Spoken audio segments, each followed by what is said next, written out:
तुलसीदास ने कहा, जीवा सांपिनी वदन बिल, जीवा सांपिनी वदन बिल, जेन जपई हरिनाम।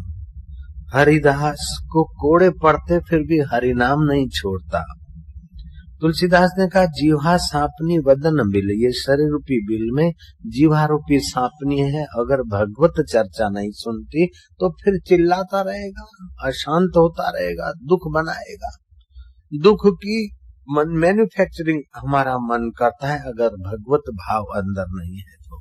अगर अपने मन में भगवत कथा है या भगवत भाव है, भगवत रस का ज्ञान है और भगवान का प्रसाद पाने वाले संतों का सानिध्य है, तो फिर अपना चित्त उस परमात्मा रस से पावन होने में देर नहीं लगती है। मन की दो धाराएं हैं,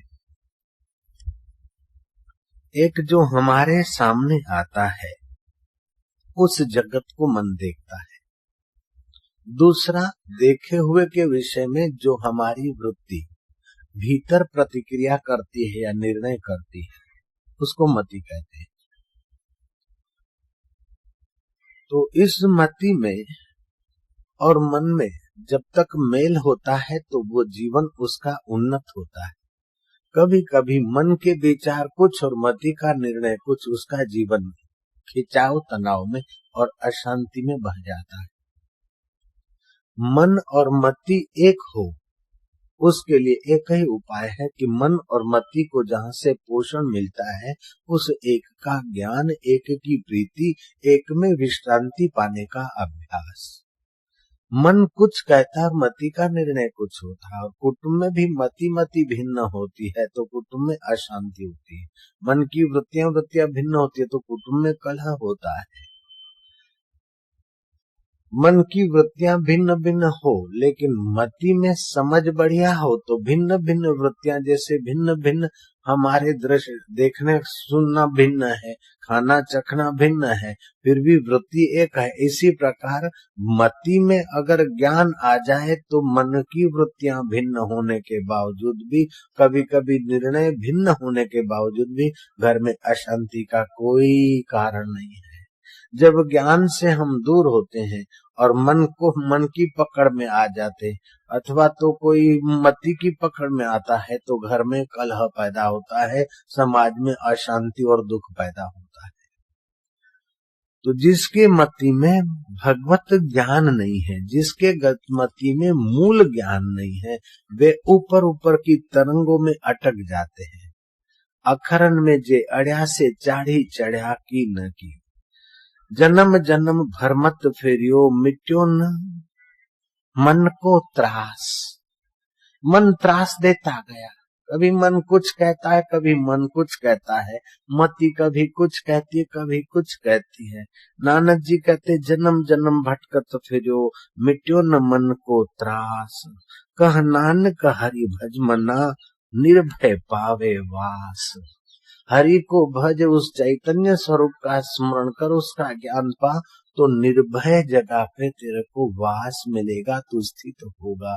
जगत की ऐसी कोई पदवी नहीं है जो भय से आक्रांत न हो, परिवर्तितता से आक्रांत न हो और वियोग से आक्रांत न हो।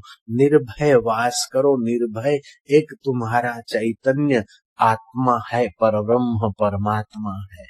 वही मराठाओं का गजानंद स्वामी है, झूलेलाल वाले सिंधी साइयों का वही झूलेलाल है, रामानुजियों का राम है, वल्लभाचार्यों का वल्लभ है, मोहम्मद का अल्लाह है, कबीर का अव्यक्त है और नानक का अकाल है।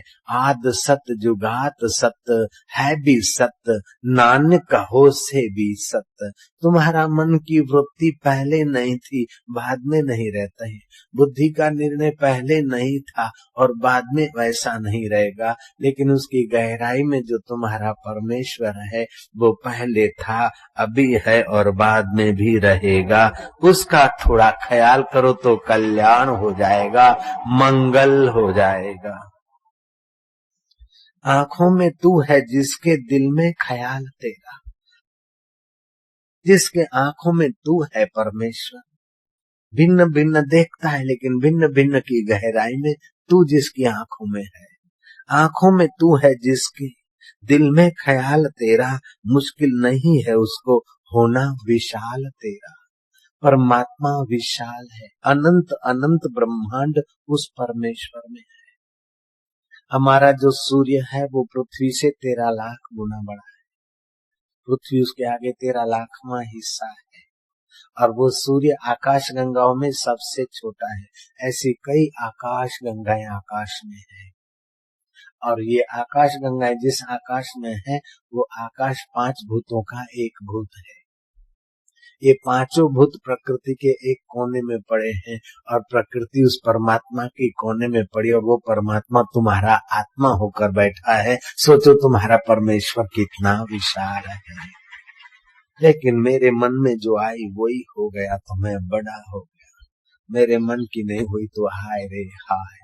कभी तेरे मन की होगी तो कभी पत्नी के मन की होगी तो कभी पड़ोसी के मन की होगी, और जब किसी के मन की नहीं होती तो समझ ले कि तेरा भाणा मीठा लागे, जो तिद भावे सो भली कार।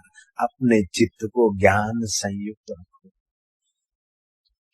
सब इच्छाएं किसी की पूरी नहीं होती, और सब इच्छाएं किसी की अधूरी नहीं रहती। कुछ पूरी होती है, कुछ अर्ध पूरी होती है, और कुछ नहीं पूरी होती। सब इच्छाएं अगर पूरी होने लगे मनुष्य जात की, अथवा मनुष्य जात की सब इच्छाएं पूरी होने लगे तो संसार में नरक हो जाएगा। कोई नहीं चाहता है कि हम मर जाएं, जयराम जी की। जब मरेंगे नहीं तो दूसरे जन्मेंगे कहां से।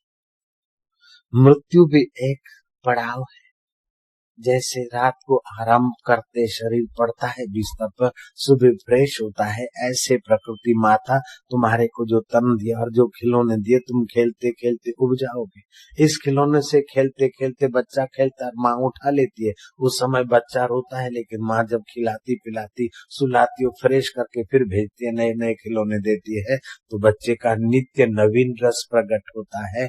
ऐसे संसार में से प्रकृति जब जब उठा लेती है तो इस शरीर रूपी बच्चे को, मन रूपी बच्चे को अच्छा नहीं लगता है, लेकिन प्रकृति माता जब नया तन देकर भेजती है, फिर नई सुबह और नई सुहावनी खबरें आ जाती है। जो हारा मांदा है, थका है, उसके लिए तो सूर्य पुराण पुरुषोत्तम 200 करोड़ वर्ष पुराना है। अब क्या रखा है सूरज में, बहुत पुराना है सूरज। लेकिन जिसके जीवन में नित्य नवीन उत्साह है, उसके लिए सूर्य हर रोज सुबह सूर्य नया है, नई उमंग है, नया आनंद है। ऐसे सूर्यों का सूर्य जो तुम्हारा ज्ञान स्वरूप परमात्मा है, उसके विषय में तुम्हें अगर प्रेम है, आनंद है, तो तुम्हारे लिए हर वृत्ति, हर श्वास, हर कदम तुम्हारे अंदर नया आनंद, नया माधुर्य, नया सुख हर रोज बहारी बाग जे वांगुर रहे दिल शाद तो ज्ञानी, रही दुनिया में दुनिया खां रहे आजाद तो ज्ञानी। न दिल में द्वेष धारे तो न कह सारी सा उन जी, न कह दुनिया जी हालत जो करे फरियाद तो ज्ञानी। जिसको उस परमेश्वर तत्व का अपने वास्तविक मैं का ज्ञान हो गया, उसका दिल हमेशा सुखमय रहता है, आनंदमय रहता है, माधुर्य से समा रहता है।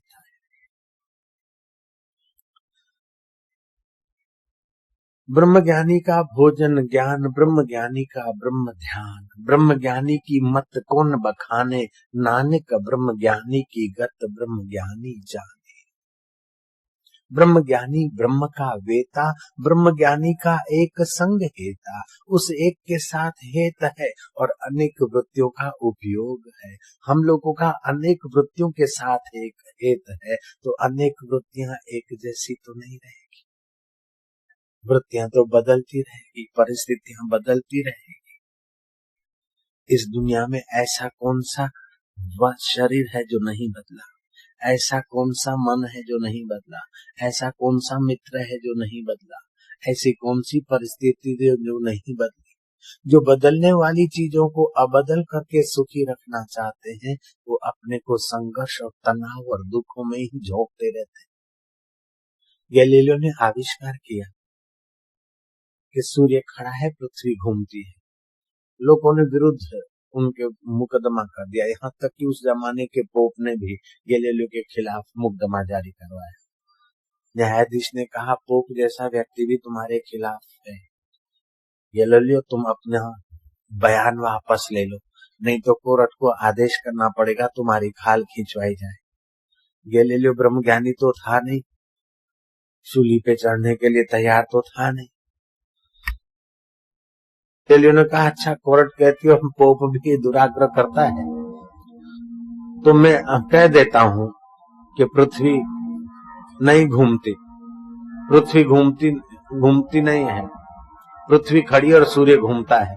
लेकिन सच कुछ हो तो जो घूमती है सो घूमती रहेगी और जो खड़ा है सो खड़ा ही रहेगा।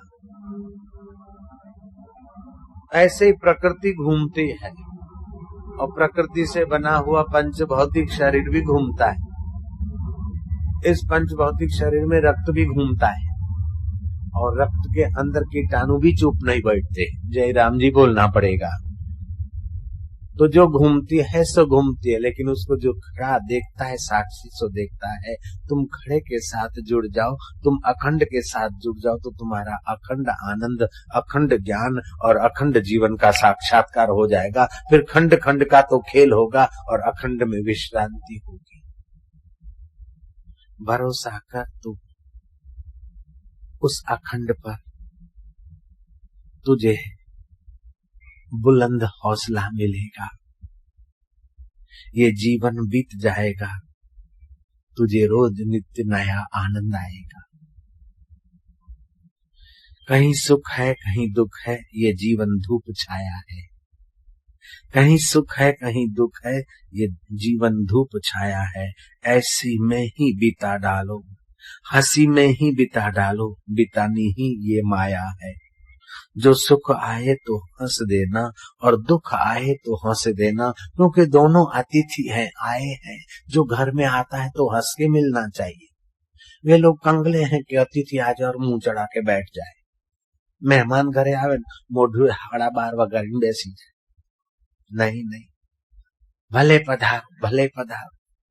नामदेव के सामने अंधेरी रात में भूत प्रकट हो गया। नामदेव की बुद्धि देखो कितनी शुद्ध।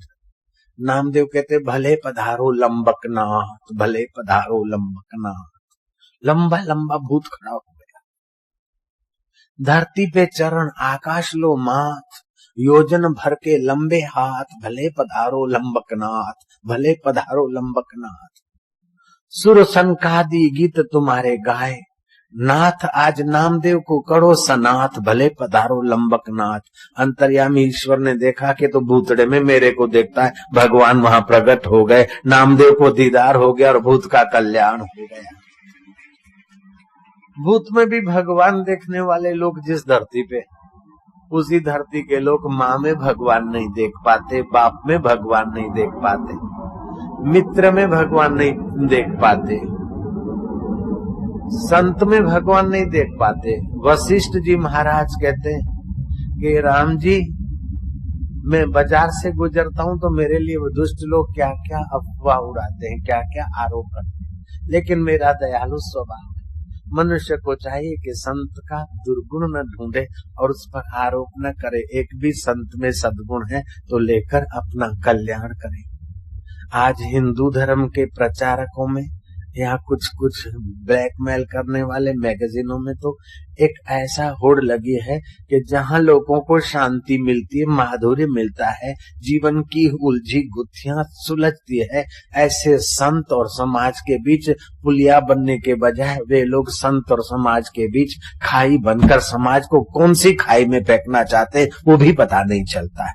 लेकिन हिम्मत वाले सज्जन लोग हैं, ऐसे मैगजीनों को और ऐसा कुप्रचार करने वालों को उठाकर धराशायी कर देते हैं और सत्संग की यात्रा तो होती रहती है, माधुर्य का रस तो बरसता रहता है।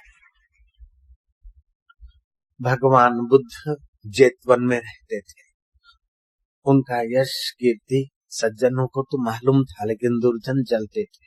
उन्होंने प्लानिंग किया, एक वैश्या को खरीद लिया।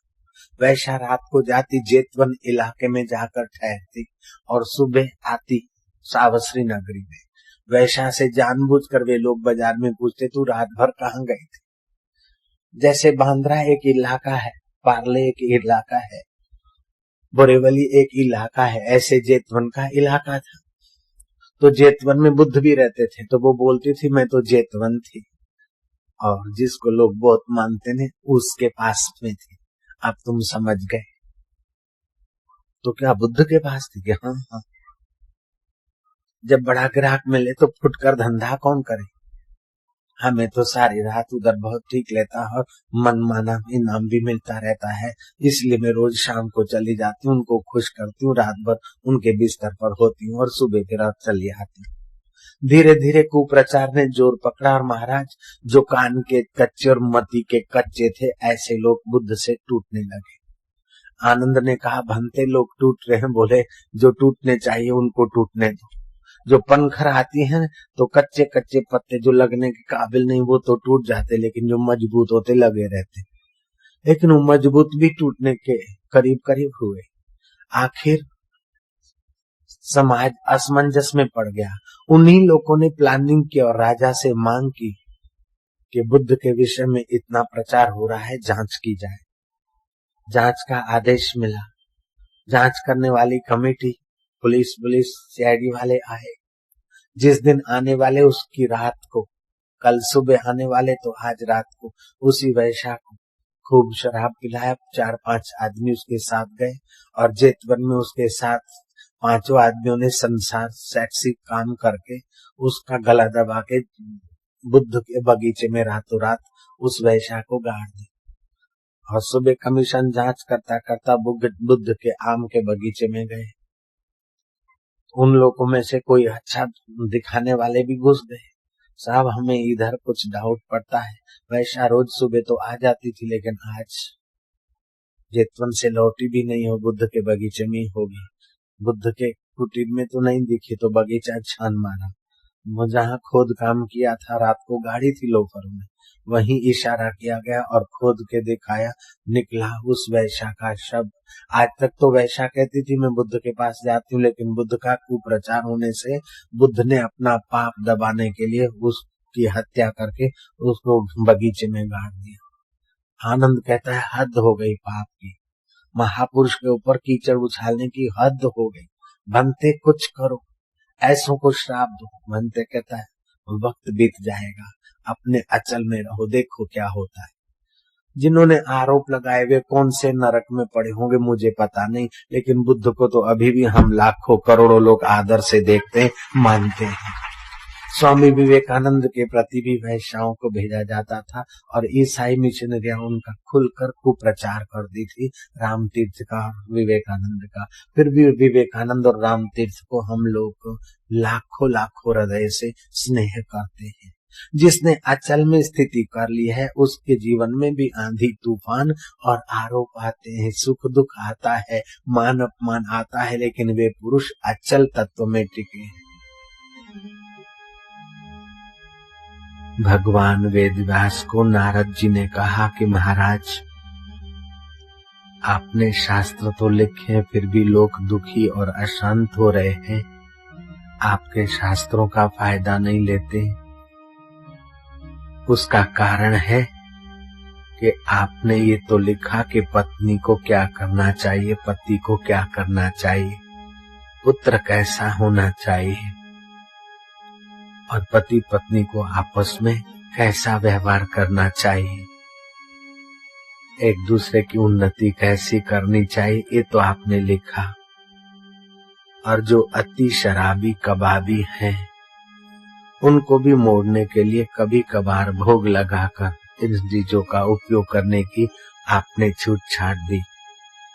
वो छूट छाट की बात को पकड़ लेंगे, लेकिन जब तक मनुष्य को भीतर का सुख नहीं मिलेगा तब तक दी हुई छूट छाट के दुरुपयोग में ही अपने को गिराएगा। महाराज आप लोगों के पतन को देखकर चिंतित हो कि मेरे इतने सारे शास्त्र होने पर भी, दिया होने पर भी लोग कुएं में गिर रहे हैं और दुखी हो रहे हैं। महाराज उनके दुख का कारण है कि उनको सुख की मांग है और विषय विकारों का सुख जितना भोगते हैं दादर की खुजली जैसा है। कबीरा कुत्ते की दोस्ती दो बाजू जंजाल, रीझे तो मुंह चाटे और खींचे तो पैर खाटे। इनको संसारी व्यक्तियों को सुख जिसमें देखता है वे इच्छाएं, इच्छित वस्तु मिलने पर भी वो इच्छाएं पूरी नहीं होती, इच्छाएं और बढ़ती है। जैसे अग्नि में घी डालो तो और भभक, और इच्छाएं पूरी नहीं होती तो अभी भी अपने को दुखी मानते हैं। वस्तु मिल जाती है तो आसक्ति के कारण दुखी होते, और नहीं मिलती है तो ग्लानि के कारण दुखी होते हैं। महाराज इनको सुख चाहिए और इन्हें भगवतीय सुख मिले ऐसा ग्रंथ आप लिखो। और भगवतीय सुख तो भगवान ब्रह्मा जी ने मुझे जो 4 श्लोक बताए, सृष्टि का कारण क्या है, जीव की मुक्ति कैसे हो, जीव ब्रह्म क्या वास्तविक सनातन संबंध कैसा, सृष्टि का मूल कारण क्या है, और सुख वास्तविक सुख का है। इस प्रकार का श्रीमद् भागवत का 4 श्लोकों का ज्ञान ब्रह्मा जी से सुना था।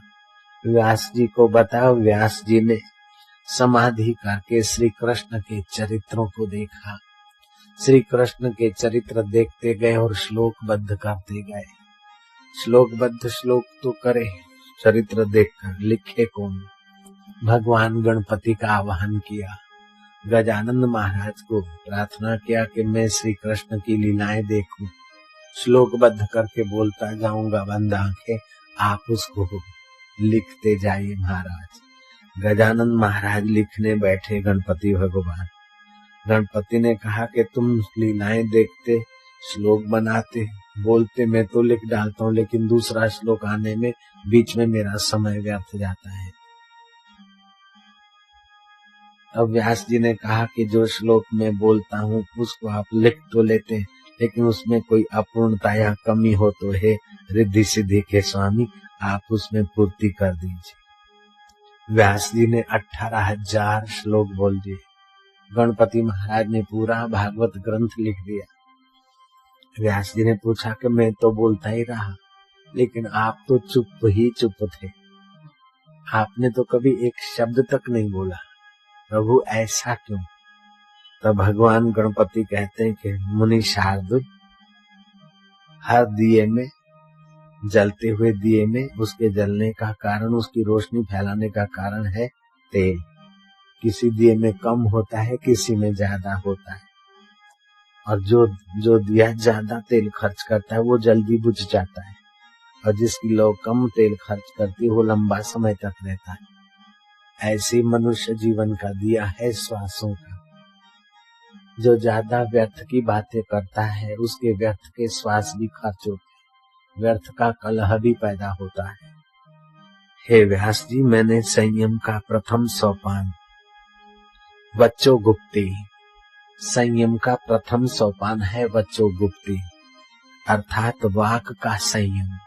बिन जरूरी क्यों बोलना, आप तो बोलते जाते थे, मुझे लिखना था, फिर बीच में मैं व्यर्थ का क्यों बोलूं, अपनी वाणी का व्यय क्यों करूं। जो वाणी का व्यय नहीं करते उनकी वाणी का बड़ा प्रभाव पड़ता है। जो वाणी का व्यय नहीं करते, व्यर्थ का उनके जीवन में फालतू कलह नहीं होता। जो वाणी का व्यय नहीं करते वो फालतू झूठ भी नहीं बोलते। एक आदमी आया, बोले स्वामी जी ये बड़ा सज्जन आदमी, बड़ा सच्चा है और बहुत बोलता है। जो बहुत बोलता है वो सच्चा कैसे होगा? सत्संग तो करता नहीं, बहुत बोलता है तो संसार का बोलता है, तो झूठ बोले बिना कैसे बोले? बोले सेठ है, बड़ा ही ईमानदार है, बड़ा सेठ है। जब बड़ा सेठ है तो बड़ा ही ईमानदार कैसे होगा? कुछ न कुछ बेईमानी किया होगा, तभी तो बड़ा सेठ बना होगा। जयराम जी की बोले ये बड़ा लॉन्ग लाइफ है और बड़ा संयमी है। संयमी है तो लॉन्ग लाइफ है, लेकिन संयम छोड़ा तो मन भी चंचल, मति भी चंचल और जीवन भी व्यर्थ हो जाता है। इसलिए अपने जीवन में 10 घंटे नहीं तो 5 नहीं तो 2 घंटे मौन का अभ्यास करो। 1 आध घंटा मन को देखने का अभ्यास करो कि मन क्या क्या सोचता है। तुम कागज पेंसिल लेके बैठो, मन से पूछो तुम क्या क्या चाहते हो, जो चाहता है वो भी बोलता जा। मन बोलता जाए, तुम लिखते जाओ, लिखते जाओ, लिखते जाओ। 1 घंटा आधा घंटा लिखो, फिर देखो कि मन जैसा पागल खाना दूसरी जगह कहीं नहीं। मैंने सुना था कि एक शराबी दारू पी के जा रहा था, कार पंचर हो गई, उस पर स्पेयर व्हील लगाने के लिए लगे हुए व्हील के बोल्ट खोलता गया, उताल में नशे नशे में रखते गया। अब पीछे एक नाली बह रही थी, गटर, खुली नाली, लुढ़कते गए बोल्ट। दूसरा व्हील जब लगाने को बैठा तो देखा कि सारे नट बोल्ट तो चले गए। वो नगर परिषद को गालियां देने लगा कि पैसे खा जाते, चुनाव के टाइम में तो मीठी मीठी बातें करते, फिर तो मिलते भी नहीं, और गटर खुले, गंदगी, और हिंदुस्तान में तो हद से ज्यादा गंदगी, सड़कों पर धूल और डस्ट, प्रदूषण निवारण चिल्लाते तो है, लेकिन कोई साफ सफाई नहीं रखते, और इतना बड़ा गटर खुला है। ऐसा वैसा उसको गालियां देने लगा, नगर परिषद के आदमियों को, म्युनिसिपालिटी के कॉर्पोरेटरों। इतने में सामने एक पागल खाना था, मेंटल हॉस्पिटल, उसके चबूतरे पे एक पागल बैठा था आराम कुर्सी, वो सब देख रहा था। वो आया नजीक, बोले अब तुम कॉर्पोरेटर को गालियां देते होगे, वो तो आइसक्रीम खाते होंगे या गपशप लड़ाते होंगे, और तुम गालियां देके अपनी अशांति क्यों बढ़ा रहे? तुमको घर जाना है ना? बोले घर कैसे जा सकता हूँ, मैं बड़ी प्रॉब्लम में हूँ, खुदा की कसम मैं मुसीबत में पड़ गया। बोले 3 व्हीलों का एक एक नट बोल्ट खोल के चौथे व्हील में लगा दे और घर पहुंच जा। वो बोलता है सुभान अल्लाह, तुम्हारी इतनी बढ़िया आइडिया मिस्टर, आप कौन है? उसने कहा मैं सामने मेंटल हॉस्पिटल का पेशेंट हूँ, पागल खाने में इलाज कराने आए। बोले तुम पागल होते हुए भी इतनी आइडिया रखते हो? बोले मैं पागल तो जरूर हूँ, लेकिन तेरे जैसा शराबी तो नहीं हूँ भाई। भागवत सुनने वाला निर्भय हो जाता है, भागवत समझने वाला निशंक हो जाता है। उसको धर्म के विषय में, ईश्वर के विषय में, कर्तव्य के विषय में कोई शंका नहीं रहती। भागवत को सुनने वाला निश्चिंत हो जाता है, वो चिंता के चक्कर में, डिप्रेस आदि के चक्कर में नहीं आ पाता। भागवत की कथा से निर्भयता, निशंकता, निश्चिंतता तो आती है, चित्त में परमात्मा प्रसन्नता प्रकट होती है।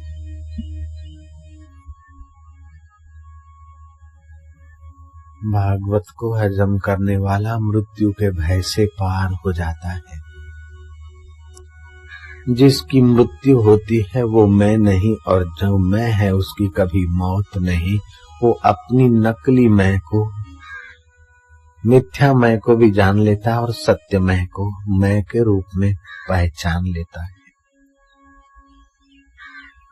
ये भागवत धर्म है। जैसे पिता की वस्तु में सारे पुत्र पुत्रियों का हक होता है, ऐसे भागवत भगवान की वस्तु है। जैसे कुटुंब का बड़ा पूरे परिवार की भलाई सोचता है, कुटुंब के बड़े की चीज अगर देने में आए तो पूरे परिवार के हित में दी जाती।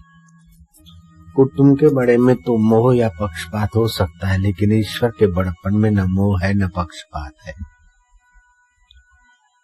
भागवत ईश्वर की प्रसादी है, उसमें केवल साधु संत या भक्त या ऋषि मुनि का ही अधिकार नहीं, केवल हिंदू भाइयों का ही अधिकार नहीं, अपितु मनुष्य मात्र का अधिकार है। ना ना, भागवत धर्म में तो पशु पक्षी का भी अधिकार माना गया है। अश्वमेघ सहस्त्राणि, अश्वमेघ सहस्त्राणि, भाजपे शतानि च, भाजपे शतानि च, शुकशास्त्र कथायाश्च, शुकशास्त्र कथायाश्च, कलानाहर्ति षोडशम्, कलानार्हन्ति षोडशीम्। अश्वमेघ सहस्त्र माने 1000, भाजपे सैकड़ों करे, फिर भी ये शुक्र शास्त्र के आगे 16वां हिस्सा भी नहीं शुक्र शास्त्र के ज्ञान का इतना बड़ा भारी महात्मा है।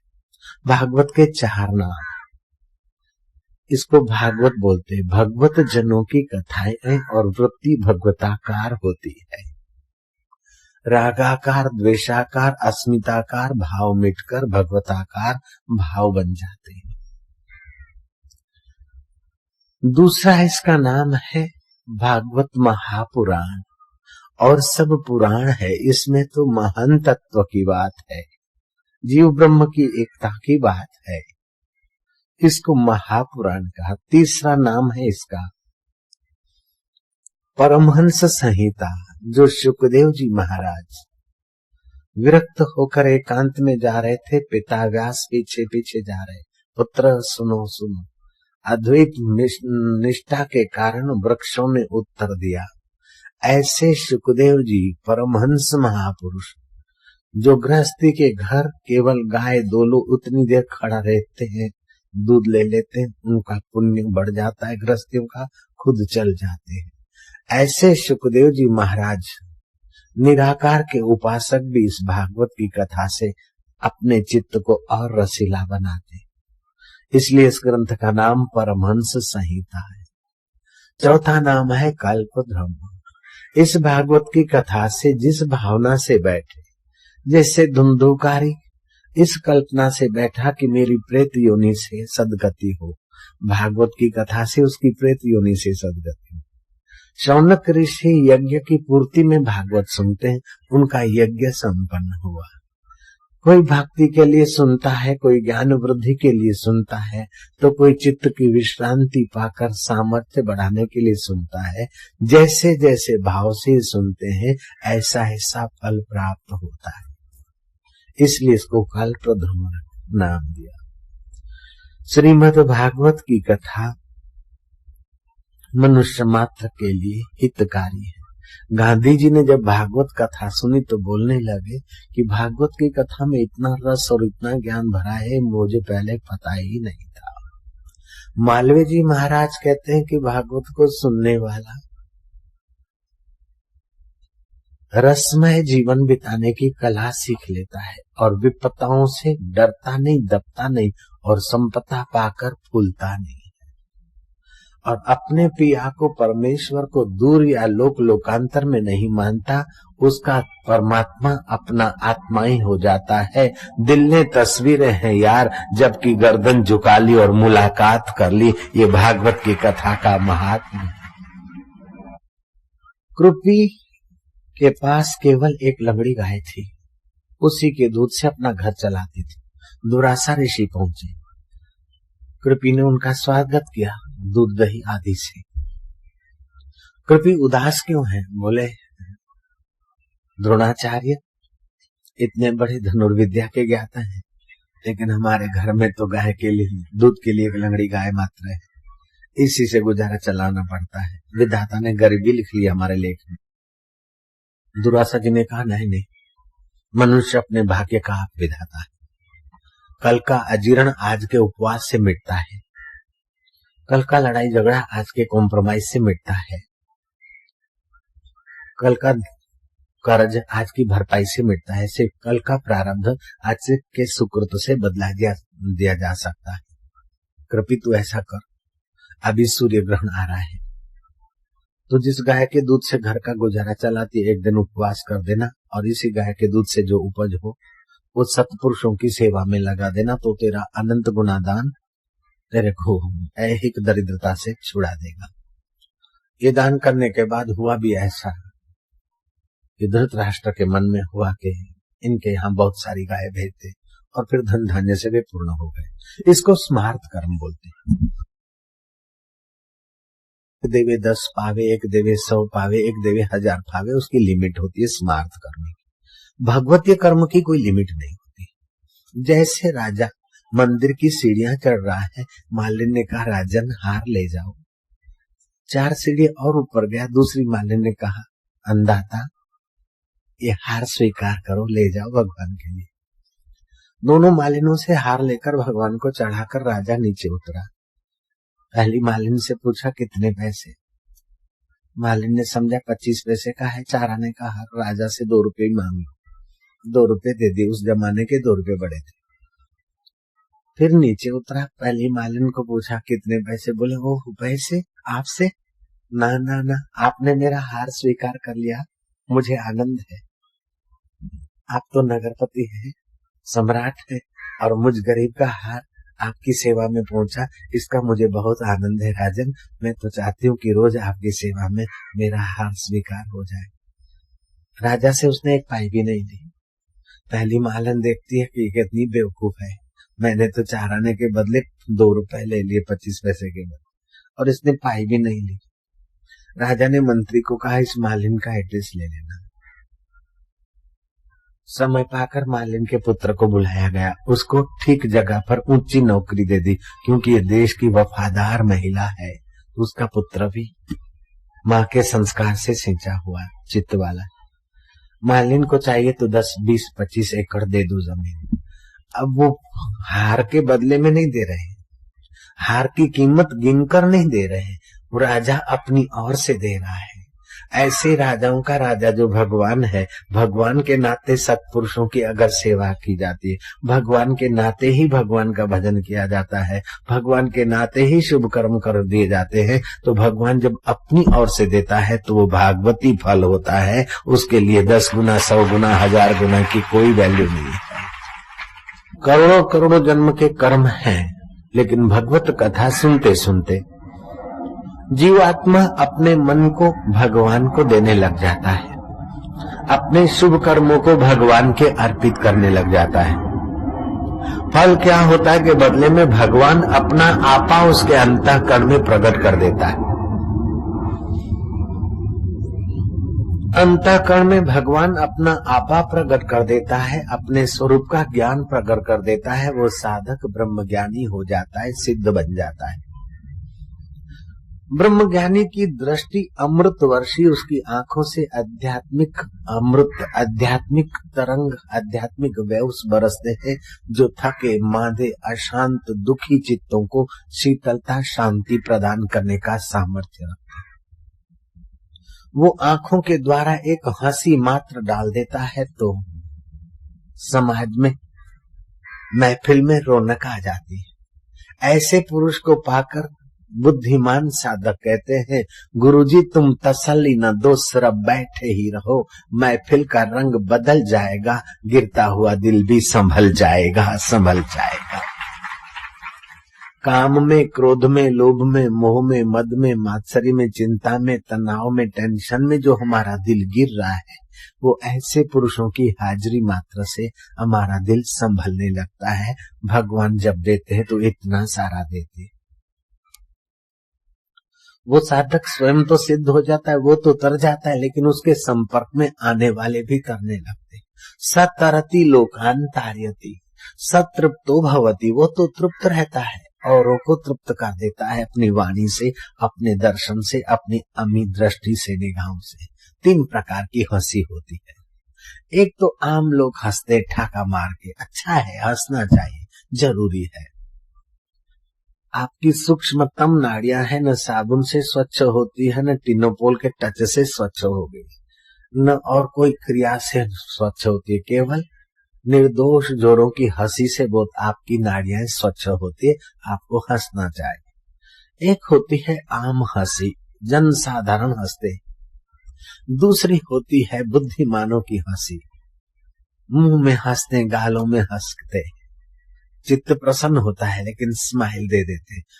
तीसरी तो आधुनिक हंसी है, जो एयरपोर्ट पे सर्विस करने वाले लोगों को सिखाई जाती है, होठ चौड़े करने के। हम पहली बार अमेरिका गए, हमने सोचा कि ये सब इतने लोग प्रसन्न, सबसे हंस के बात करते। फिर धीरे से गौर करके देखा तो इनको ट्रेनिंग मिली होती है, होठ चौड़े होते लेकिन दिल तो वैसे का वैसा रहता है। हाय हाय हाय गुड। मैंने मार्क किया दूर से, केवल हमको आदर देने के लिए लोग ऐसे नहीं, वो सब पैसेंजर के साथ ट्रेनिंग होती है उनको। ये हंसी तो सेल्समैन ही हंसी है, इसकी बात मैं नहीं करता। 3 हंसियों की बात करता हूं। एक होती है आम हंसी, दूसरी होती है बुद्धिमानों की हंसी, तीसरी होती है योगेश्वरों की हंसी।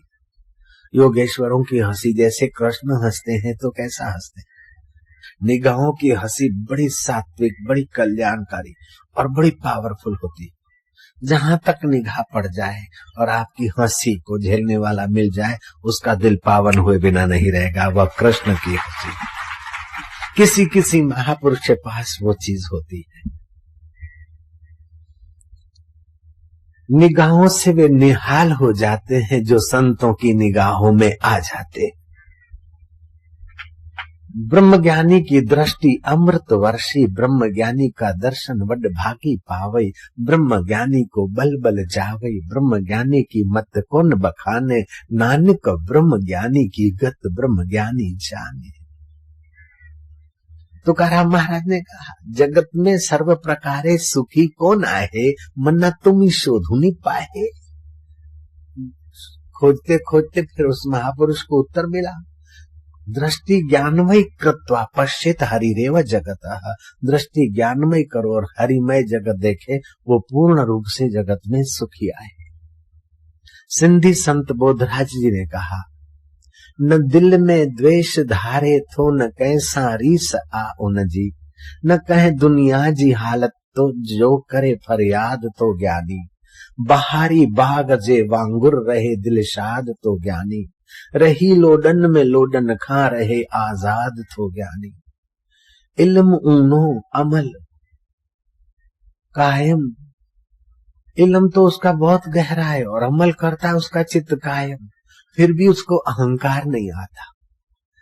इस बात को अष्टावक्र मुनि ने जनक को कहा, अष्टावक्र संहिता में, यत पदम प्रेप्सवो दीना शक्रादय सर्व देवता, अहो तत्र स्थितो योगी हर्षम न उपगच्छति।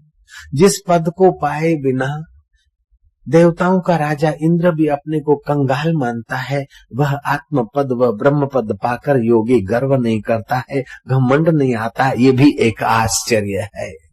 कंगले आदमी को 10-20 हजार मिल जाते तो फूल फटता है, अथवा 10-20 हजार की कैपेसिटी वाली को 10-20 लाख मिल जाता है तो उसका चाल निराली हो जाती है। किसी की 10-20 करोड़ में तो किसी की 1000, 2000, 5000 करोड़ में चाल बदल जाती है। लेकिन अनंत ब्रह्मांडों का स्वामी जिसको मिल जाता है, फिर भी उसे अहंकार नहीं होता है। ये भागवती फल नहीं तो और क्या है। 3 टूक कॉपी न की, भाजी बिना लूण, तुलसी हृदय रघुबीर बसे तो इंद्र बापड़ा कौन। इंद्र को बापड़ा कह देता है वो महापुरुष, फिर भी चित्त में गर्व नहीं।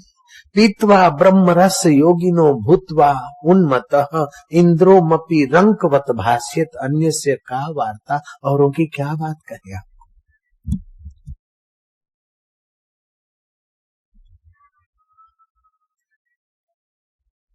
श्रीमद् भागवत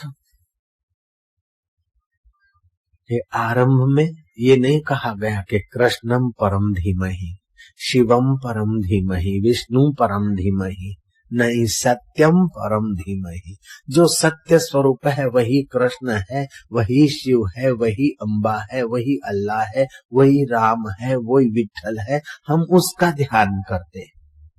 अगर कृष्ण परम धीमहि कह देते तो जो शिव को मानने वाले हैं और किसी देवी देवता को मानने वाले, उनको संकोच हो सकता है। लेकिन ऐसा कोई देवी देवता या अल्लाह नहीं है जो असत्य हो।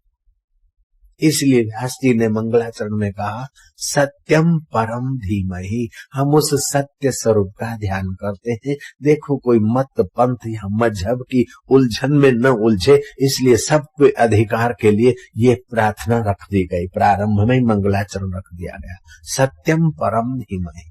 नहीं तो व्यास जी लिख सकते थे, कृष्णम परम धीमहि, रामम परम धीमहि, शिवम परम धीमहि, सत्यम परम धीमहि। और सत्य उसे कहते हैं जो तीनों काल में एक रस है। सृष्टि के पहले, सृष्टि के समय, प्रलय के बाद भी जो रहता है उसको सत्य बोलते हैं। आद सत्य जुगात सत्य है भी सत्य, नानक कहो से भी सत्य। उस सत्य स्वरूप परमात्मा का हम ध्यान करते। श्रीमद् भागवत सुनने के लिए सूत जी के चरणों में शौनक ने प्रार्थना की कि महाराज अब कलयुग का प्रभाव दिख रहा है, हमने इसके दुष्परिणामों से बचने के लिए सहस्त्र वर्षीय यज्ञ का आयोजन किया। लेकिन यज्ञ के बीच में जो दोपहर को समय मिलता है उस समय आप हमें भागवत की कथा सुनाएं। आप ज्ञान के सूर्य हैं, आपका चित्त भगवत प्रसाद से पावन है। महाराज लोक विकारों से, अहंकार से और हीनमति से आक्रांत है।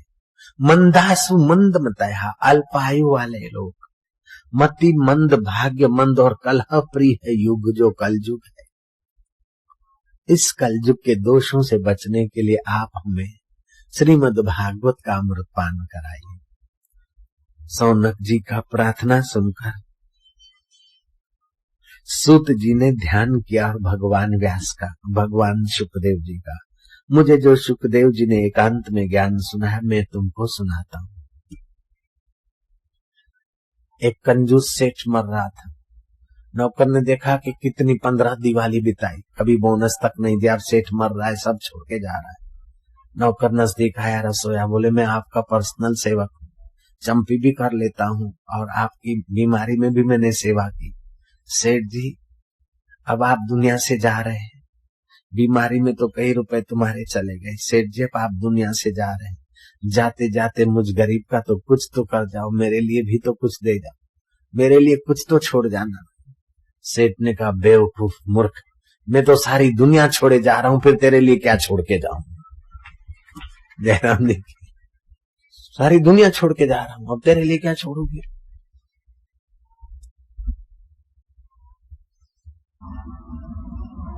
जिसका मेन कारण गलत होता है उसका परिणाम भी गलत आता है। साधन गलत तो साध्य भी गलत बन जाता है।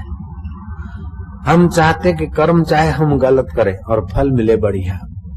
नहीं नहीं, जो हक की कमाई है, सच्चाई की कमाई है, पसीने की कमाई है, उसका जो आनंद आता है वो 2 नंबर की कमाई के ऐश में उतना आनंद नहीं आता। जयराम जी की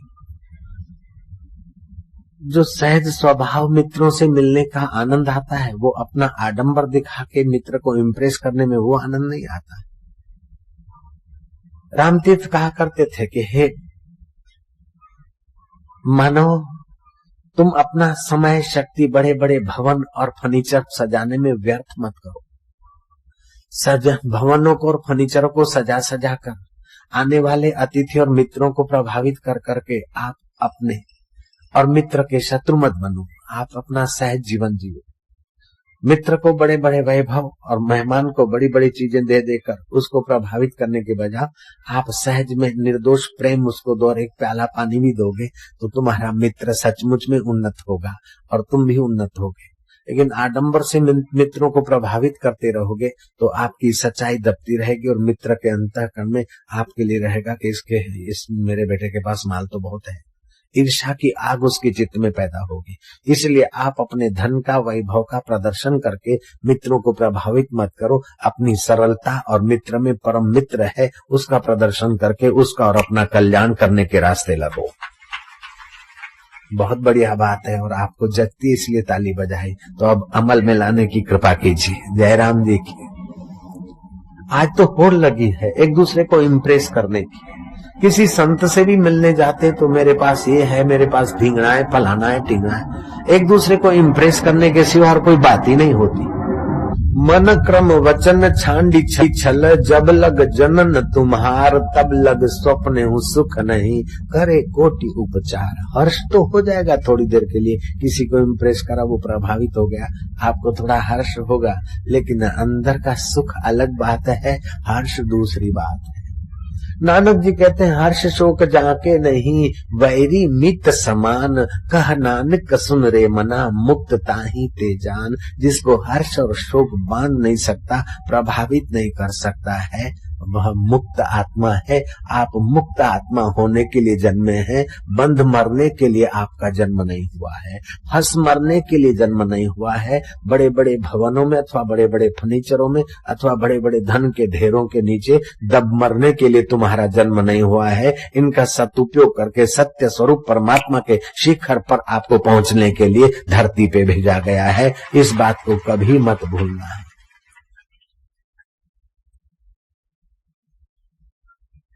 जोधपुर में यशवंत सिंह का राज्य था, तब की बात है। जोधपुर के पास छोटा सा गांव था और फूलीबाई नाम की एक विधवा बाई अपना थेपड़ियां थेप के गुजारा करती थी।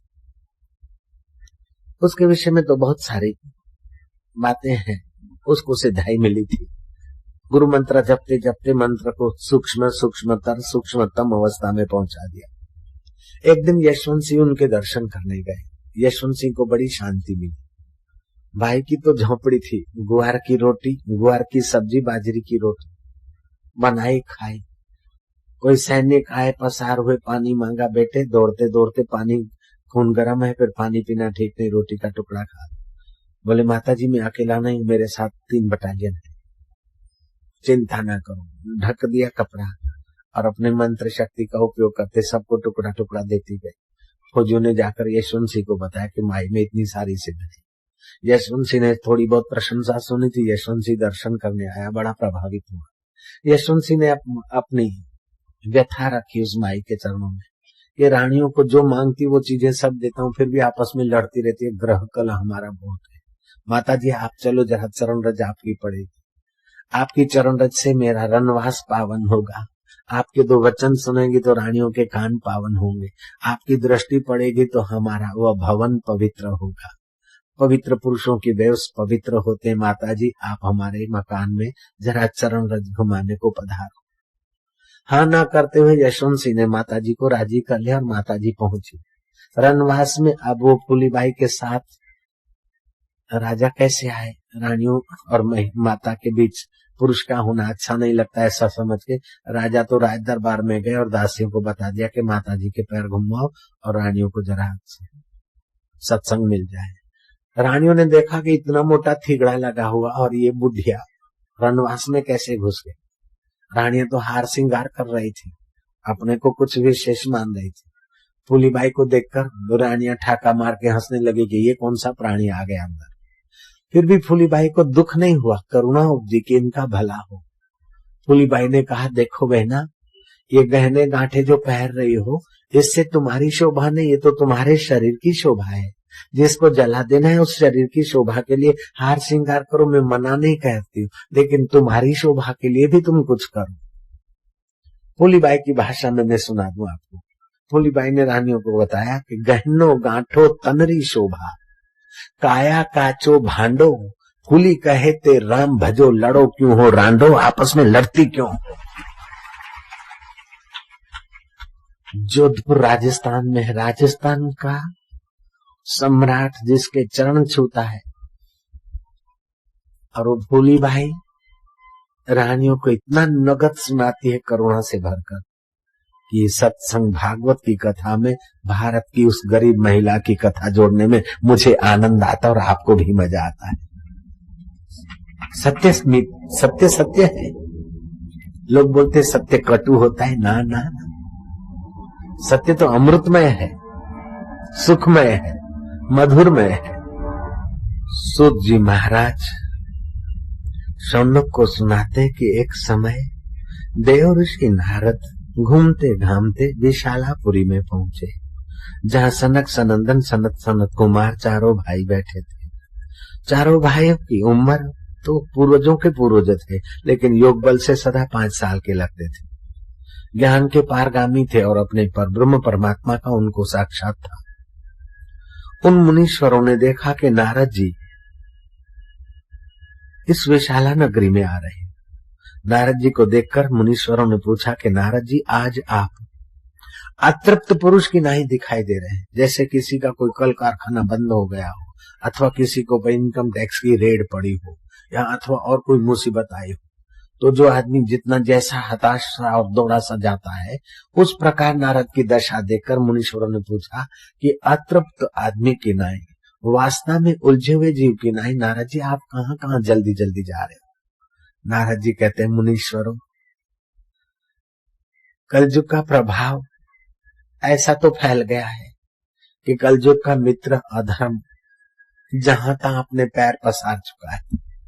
शांति, सुहृदता और माधुर्य मानो धरती से सूख रहा है। मैं पृथ्वी के प्रयाग, काशी, रंग क्षेत्र, पुष्कर, हरिद्वार और बड़े बड़े तीर्थों में गया। वहां भी देखा कि मनुष्य को शांति मिलने की कोई व्यवस्था नहीं, वहां भी हाय धमाधम, और पाखंडियों ने वहां वास किया।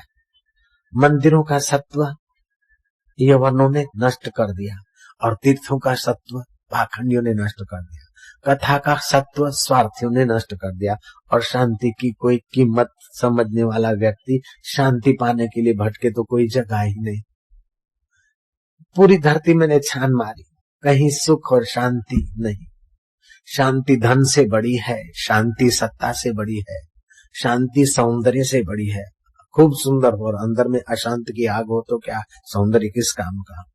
शांति सौंदर्य से बड़ी है, शांति सत्ता से बड़ी है। सत्ताधीश और अशांत है तो किस काम का उसका जीवन। शांति धन से बड़ी है, शांति स्वर्ग से बड़ी है। स्वर्ग में रहते और अशांति की आग में जले तो ऐसे स्वर्ग को आग लगाओ। शांति स्वर्ग से बड़ी है, शांति रिद्धि सिद्धियों से बड़ी है, यहां तक कि शांति भगवान से भी बड़ी है। बोले महाराज कैसे? जब तुम्हारा मन शांत होता है तो भगवान प्रकट हो जाता है। शांति के बल से भगवान आता है। जय राम जी की। चित्त शांत होगा तब भगवान प्रकट होता है। शांति भगवान को प्रकट करने वाली है, आध्यात्मिक सामर्थ्य प्रकट करने वाली है। ऐसी शांति महाराज इस कल युग में देखने को नहीं मिलती। लोग पेट पालू द्विपाद पशु जैसे हो गए। आटा, नमक, दाल, रोजी रोटी और कपड़ा लत्ता की चिंता में, भवन के चक्कर में ही पूरे।